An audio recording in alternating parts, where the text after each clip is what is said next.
2 years ago, I was in the middle of completing my last internship before my final year of university. This wasn't my first experience in the world of a 9-to-5, but something about it felt different. There was a looming sense of anxiety where with each passing day I was one step closer to living life in the real world, where I would be met with new, challenging, and perhaps even difficult responsibilities. To be honest, I took a long look in the mirror and felt unprepared. I had so many things to do, so much I wanted to try, and so much I wanted to accomplish before it was too late. And so, like any sane 22-year-old, I decided to do as much as humanly possible. I would read more books, learn a new language, write more music, get yoked, and finally put out my album. Which sounds great, but it wasn't really. I spent the next year and a half bouncing between all these ideas like I was in a crazy pinball machine. And as time passed and I looked back to reflect on my journey, I realized that I'd made great progress in some areas, but little to none in others. And even now, about a month and a half into the new year, I found that while my intentions were sound, my approach was definitely not.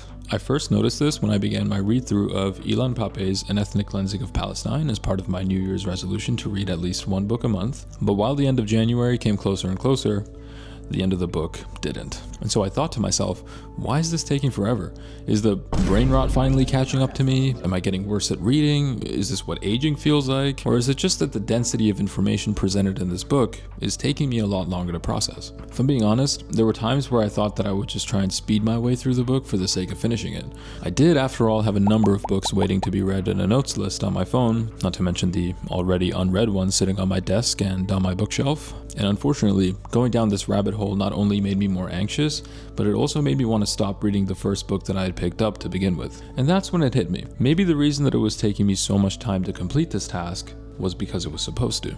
I'm pretty sure we're all familiar with the story of the tortoise and the hare, and the common adage, slow and steady wins the race.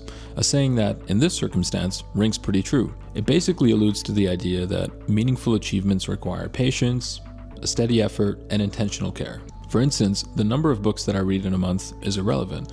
What matters more is that I'm actively trying to engage with and understand the material so I can absorb as much as possible. And this is the truth behind effective learning. As a matter of fact, this truth can be found in a multitude of real-world examples. In the material, where some of the greatest pieces of art in history took months or years to complete, in nature, where even the tiniest acorn takes decades to form an incredible oak tree, or in my own past, where I think of how we were taught to read books in English class, where we would spend months and months on one single novel, analyzing it, reading through it, discussing themes, writing essays, and engaging in meaningful conversation. This same idea is also prevalent across a variety of different philosophies and disciplines. For instance, there's Kaizen, a Japanese philosophy that preaches continuous, slow, and steady improvement over time, or even in Stoicism and Taoism that both emphasize a process of patience. But all of this begs the question, if it's so simple, how come we're so bad at it? Honestly, I'm not surprised that a revelation like this has become lost to so many, including myself. The truth is, we all live in an incredibly fast-paced world where it seems like we're moving towards both incredible chaos, but also advancements that could benefit the entirety of humanity at the same time. And in the middle of it all, there's us, surrounded by millions of things that are fighting for our attention at every moment of the day. So it's natural that we find ourselves in a position where we try and make the most of what little time we have. But no matter how much it feels like the clock is ticking, it's important that we remember to slow down